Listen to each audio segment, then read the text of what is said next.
স্বাগত আরেকবার সিলেট স্টুডিও থেকে চ্যানেলে সিলেটের খবরে। ইউনিয়ন নির্বাচনের প্রচারণায় ভিন্ন মাত্রা যুক্ত হয়েছে মৌলভীবাজারের কমলগঞ্জ ও শ্রীমঙ্গল ইউনিয়নগুলোতে। প্রার্থীদের নাম ও প্রতীক যুক্ত করে লোকগানের সুরে গ্রামে গঞ্জে হাটে বাজারে গান গেয়ে প্রচারণা করছেন স্থানীয় বাউল শিল্পীরা। ভোটারদের আকর্ষণ করতে জনপ্রিয় লোকগানের সুরে বাউল শিল্পী দিয়ে গানে গানে প্রচারণাকে নির্বাচনী কৌশল হিসেবে বেছে নিয়েছেন প্রার্থীরা। নির্বাচনী প্রচারণায় অন্যরকম আমেজ তৈরির পাশাপাশি ব্যতিক্রমী বিনোদন উপভোগ করছেন ভোটাররা। মৌলভীবাজার প্রতিনিধি পান্না দত্তের রিপোর্ট জানাচ্ছেন মইনুদ্দিন মঞ্জু।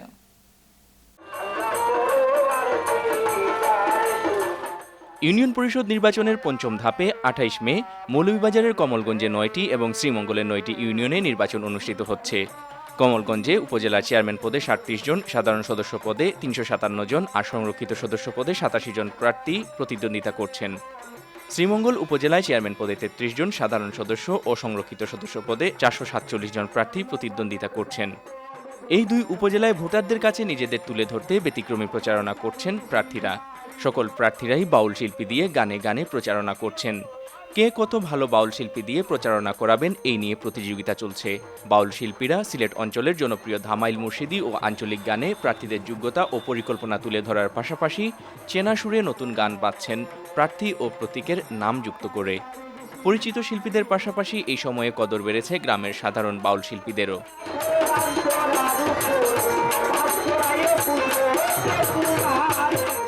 আমরা প্রত্যন্ত অঞ্চলে গান করে বেড়াই, আর নির্বাচন আসলে মনে করেন মেম্বার চেয়ারম্যানের নাম এবং প্রতীকের নাম দিয়া গান বান্ধিয়া মানে প্রচারণা করি। গাইতেও ঘোষণা করি, যারা বেশি দেয় এরা পক্ষ গিয়া আমরা গান গাই বা গীত গাই বান্ধা কান্দাইয়া হই। নির্বাচনী প্রচারণায় গান যুক্ত হওয়ায় গ্রামে গঞ্জে হাটে মাঠে অন্যরকম আবহ তৈরি হয়েছে। বিভিন্ন বাদ্যযন্ত্র যুগে বাউল শিল্পীদের নির্বাচনী গান উৎসবের আমেজ তৈরি করেছে কমলগঞ্জ ও শ্রীমঙ্গল উপজেলায়। ব্যতিক্রমী এই প্রচারণায় বিনোদনের ভিন্ন স্বাদ উপভোগ করছেন ভোটাররা। বিভিন্ন বাউল গানের মাধ্যমে যে প্রচারণাগুলো চালানো হচ্ছে সেটা শুধু বড়দের জন্য নয়, ছোটদের জন্য অনেক মজার বিষয়। ভোটের সময় এই গানগুলো এবং এই শিল্পীদের নান্দনিকতার মধ্য দিয়ে যেভাবে মানুষের ভিতরে আনন্দের একটা স্ফুরণ ঘটে, আমার বলে অন্য কোনো উৎসবে সেগুলো ঘটে না। গণসংযোগের পাশাপাশি গানে গানে প্রচারণাকে নির্বাচনের কৌশল হিসেবে ব্যবহার করছেন প্রার্থীরা। সহজে ভোটারদের মন জয় করতে বাউল গানকে বেছে নিয়েছেন এই দুই উপজেলার প্রার্থীরা। এই অঞ্চলে হাওর বাউলের এলাকা, আউল বাউলের এলাকা, সেই বাউল শিল্পীদের মাধ্যমে আমরা আমাদের সেই নির্বাচনী প্রচার কার্য চালাচ্ছি। প্রতীক দিয়ে আমরা গান রচনা করে নির্বাচনী মাঠে প্রচারণা করে এবং শিল্পীদের নিয়ে প্রচারণার মাধ্যমে আমরা জনসাধারণকে আকৃষ্ট করে। নির্বাচন কমিশন নির্ধারিত প্রচারণার শেষ সময় পর্যন্ত কমলগঞ্জ ও শ্রীমঙ্গল উপজেলার 18টি ইউনিয়নে গানে গানে প্রচারণা চলে। Mainuddin Manju, channel S news desk. জেল থেকে প্যারোলে মুক্তি পেয়ে শপথ গ্রহণ করেছেন কোম্পানীগঞ্জ উপজেলার ৩ নং তেলিখাল ইউনিয়নের নবনির্বাচিত চেয়ারম্যান কাজী আব্দুল ওয়াদুদ আল ফুমিয়া। 2014 সালের 24 অক্টোবর একটি হত্যা মামলায় তেলিখাল ইউনিয়নের চেয়ারম্যানের দায়িত্বে থাকা অবস্থায় তাকে গ্রেফতার করে পুলিশ। পরে জামিন না পাওয়ায় চলতি বছরে 31 মার্চ 3 নং তেলিখাল ইউনিয়নে আওয়ামী লীগের বিদ্রোহী প্রার্থী হয়ে জেল থেকে নির্বাচনের প্রতিদ্বন্দ্বিতা করে নির্বাচিত হন তিনি।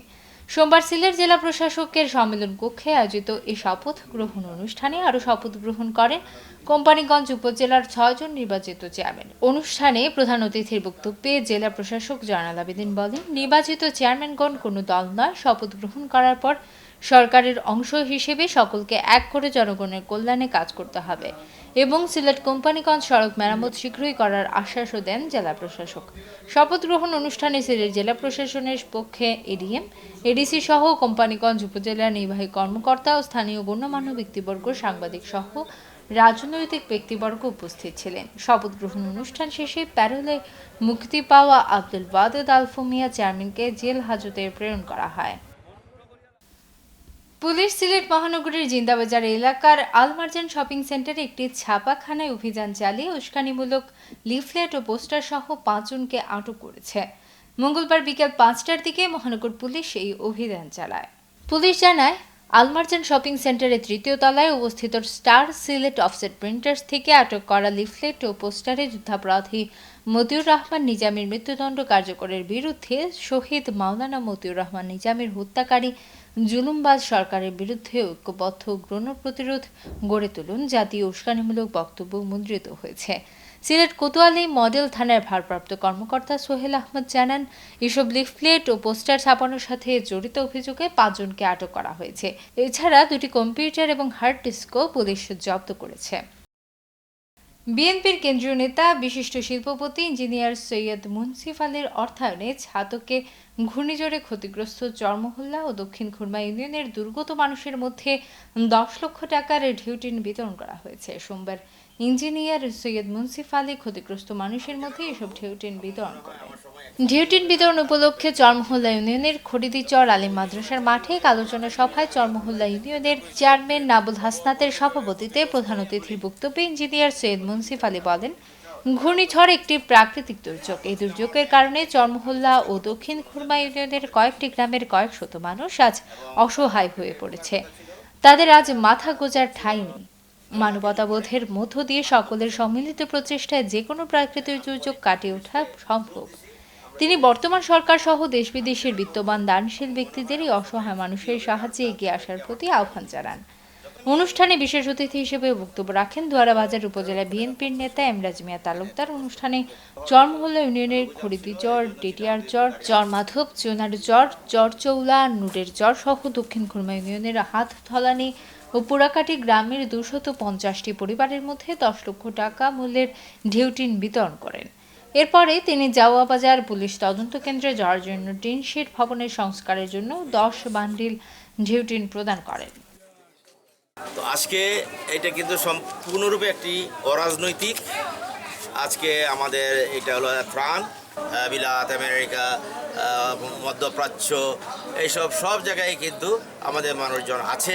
আমি আপনাদেরকে অনুরোধ করব, কিছু হলেও আপনারা আপনার জন্মস্থানের প্রতি, আপনার নিজ গ্রামের প্রতি একটু হলেও সহানুভূতিশীল হন, কিছু কিছু সাহায্য এলাকাবাসীকে করেন।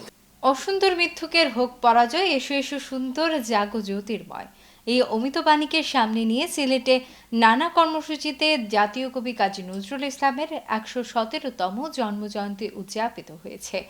এ উপলক্ষে সিলেট মুরারিচাঁদ কলেজে থিয়েটার মুরারিচাঁদ মোহনা সাংস্কৃতিক সংগঠন ও কবিতা পরিষদ যৌথ উদ্যোগে আলোচনা সভা ও সাংস্কৃতিক অনুষ্ঠানের আয়োজন করে। আলোচনা সভায় প্রধান অতিথি ছিলেন মুরারিচাঁদ কলেজের অধ্যক্ষ নিতাই চন্দ্র চন্দ। বিশেষ অতিথি ছিলেন উপাধ্যক্ষ হায়াতুল ইসলাম আকঞ্চি। সভাপতিত্ব করেন শিক্ষক পরিষদের সম্পাদক মোহাম্মদ ততিউর রহমান। এছাড়া বিপুল সংখ্যক শিক্ষক শিক্ষার্থী অনুষ্ঠান উপভোগ করেন। প্রধান অতিথি বলেন, প্রেম, দ্রোহ ও অসাম্প্রদায়িকতার শিক্ষা আমরা আমাদের জাতীয় কবির কাছ থেকে পাই।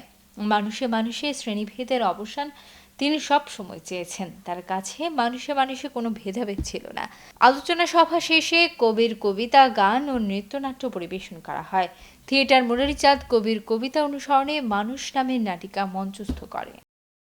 সিলেটের খবর আজ এ পর্যন্তই। সিলেট বিভাগের প্রত্যন্ত অঞ্চলের খবর জানতে চোখ রাখুন চ্যানেল এর পর্দায়। এতক্ষণ সাথে থাকার জন্য ধন্যবাদ। আল্লাহ হাফেজ।